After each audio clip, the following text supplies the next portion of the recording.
Alléluia.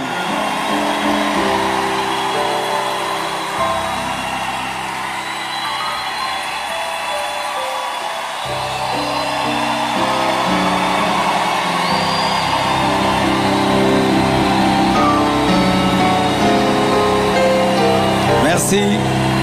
Prenez place, s'il vous plaît.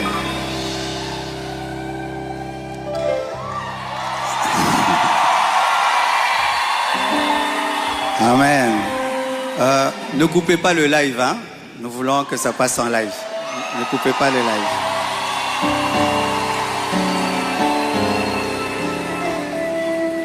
Tout d'abord, j'aimerais recevoir le pasteur Dibobo qui nous honorait de sa présence. Il va se tenir debout. Merci beaucoup. Un homme de Dieu formidable. Quand on a reçu les appels, tout le monde voulait rester à Kinshasa. Il est allé à Lodja, c'est ça? Il est allé à Bangui. Et là-bas, il a fait un grand travail. Ça fait des années, mais je suis très heureux de le revoir aujourd'hui. Et c'est pour moi un signe prophétique d'un recommencement, de te voir. Merci beaucoup. Je bénis aussi la présence de mon fils Peter qui est là. Et bientôt, nous irons à Pointe-Noire pour un grand travail. Merci beaucoup. Alors, j'aimerais vous dire qu'après le séminaire, après 25 matins, nous aurons équilibre. Après équilibre, nous aurons un séminaire qu'on appelle Profondeur avec le pasteur Sanogo. Donc, on a 3 grandes actions. Alléluia. Aussi, mon 8e livre est disponible pendant ces 25 matins. 30 clés pour transformer la souffrance en force. 30 clés pour transformer la souffrance en force. Comment tu peux transformer la mer rouge en tapis rouge. Vous savez ce qui m'est arrivé, le départ de Maman Blanche. Et Dieu m'a enseigné des choses pour sortir de cette grande douleur. Et j'ai écrit cela dans ce livre. Tu as perdu un proche, tu as perdu un ami, tu as perdu quelqu'un. Lis ce livre, tu pourras sortir du deuil parce qu'il y a des gens qui ne veulent pas sortir du deuil. Dieu veut que tu sortes du deuil parce qu'il y a un projet d'avenir pour toi. Amen. Alors, vous remarquez la présence de quelqu'un à côté de moi.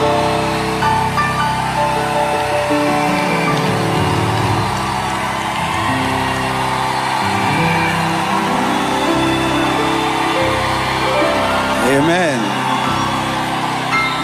Est-ce que je peux maintenant parler?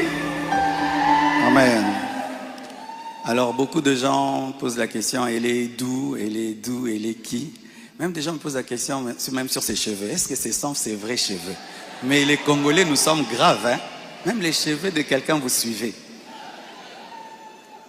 Elle est malienne, elle a aussi des origines libanaises, donc c'est un mélange comme moi aussi. Alors, j'ai quelque chose à vous dire. Alors, pour ne pas aller de travers, j'ai préféré écrire afin d'être concis et d'être clair parce que il est bon vraiment que je vous raconte comment on s'est rencontrés. Amen. Hein?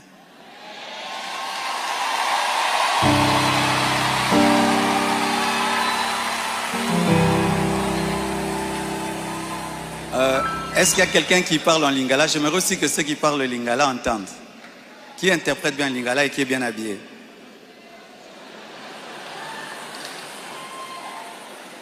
Ok, on va traduire pour ceux qui parlent en lingala un jour. Chers frères et sœurs, après le décès brusque de Maman Blanche, j'ai traversé l'une des saisons les plus sombres de ma vie. J'étais au bord de la dépression, même de l'AVC et même de la mort. Mais beaucoup ne s'en sont pas rendus compte, car je faisais l'effort de rester fort pour vous encourager et pour que l'Église ne devienne pas un lieu de deuil permanent. La solitude, les nombreux questionnements, la douleur de mes enfants l'innocence de mon bébé, le poids du ministère, la gestion de mes affaires, de ma maison et même de moi-même, tout cela pesait terriblement sur mes épaules. Il m'arrivait de sécher mes larmes avant de prêcher et de pleurer dans mon bureau après avoir prêché. Dans cette épreuve, le pasteur Ézéchiel Moulumba, un ami d'enfance et fils du même père spirituel, me parla un jour de sa fille Esther. Mais je lui répondis que je n'avais ni la force ni la tête à cela. J'avais même demandé à Dieu le don du célibat dans l'espoir de ne plus jamais ressentir le besoin de me marier. Mais Dieu ne répondit pas à cette prière. À plusieurs reprises, par l'intermédiaire des prophètes, des songes et des convictions personnelles, le Seigneur me fit comprendre qu'il voulait que je continue ma route et que je refasse ma vie avec quelqu'un d'autre et qu'il était dangereux pour moi de rester longtemps dans le veuvage car un plan maléfique se tramait contre ma vie, mon ministère, ma famille et l'Église. Je me souviens d'une vision particulièrement marquante. J'étais dans une chambre encerclée de très longs serpents aux couleurs magnifiques. Ils faisaient semblant de dormir, attendant que je marche sur l'un d'eux pour m'attaquer. Leur venin était aussi mortel que la beauté de leur couleur. Un seul carré d'1 mètre sur 1 mètre me servait de refuge. La pièce avait une unique fenêtre qui ne pouvait s'ouvrir que de l'extérieur.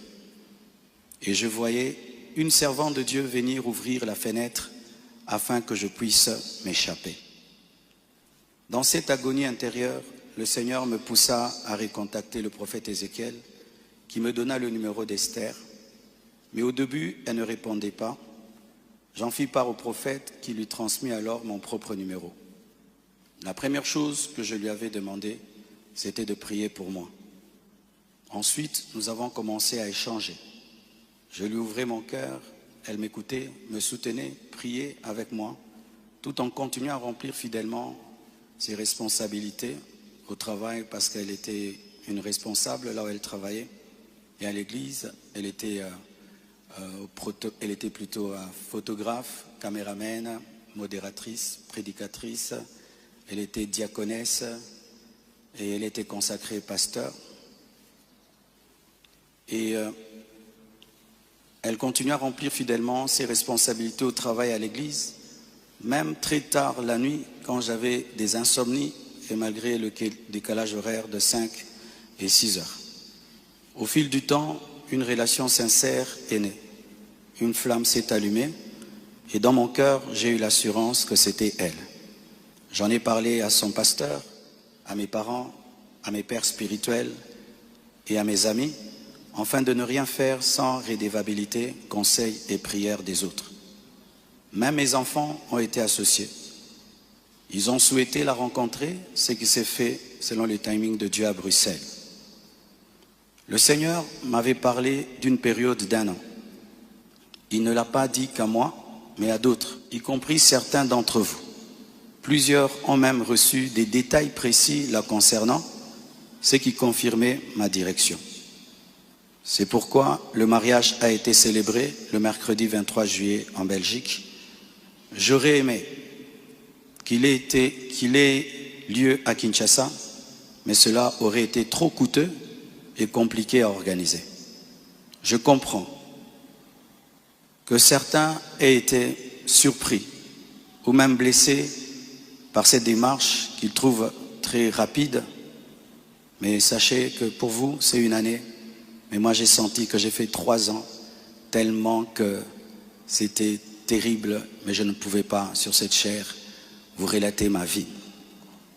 Si cela vous a offensé, je vous présente mes excuses les plus sincères, mais sachez ceci, le Seigneur s'est servi d'Esther pour que mes enfants, après avoir perdu leur mère, ne perdent pas leur père, pour que la compassion ait toujours un pasteur debout. Je l'aime profondément.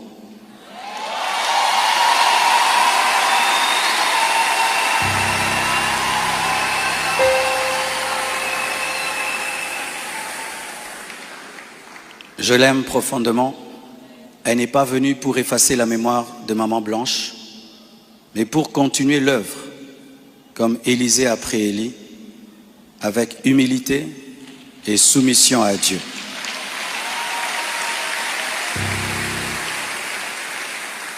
Priez pour elle, elle est étrangère, c'est sa première fois d'être au Congo.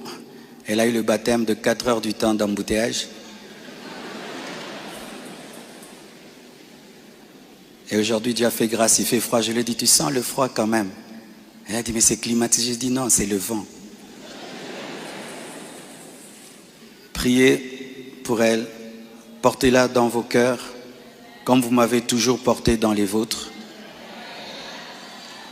Demeurez en paix et continuez à prier pour nous, pour toutes ces certaines choses que vous entendez. Je vais clarifier ça progressivement, avec le temps de Dieu, dans l'amour, dans le pardon et dans la sagesse, sans rancune. Et merci de tout cœur et que Dieu vous bénisse abondamment.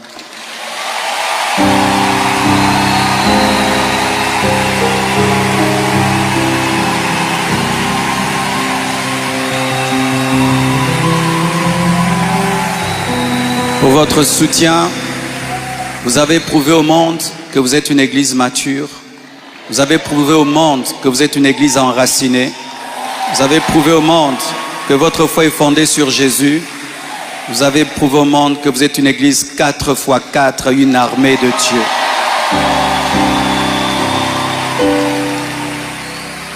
Des fois, j'ai dit à Dieu, tu as beaucoup de serviteurs, pourquoi tout ça c'est moi?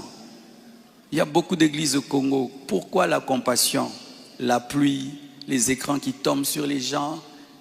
Mais nous avons une grande destinée. Un jour, nous comprendrons pourquoi tout ça. Alléluia. Aujourd'hui, nous voulons que vous puissiez prier pour nous. On a prié pour nous à Bruxelles, mais votre prière me manquait. Priez pour nous, s'il vous plaît.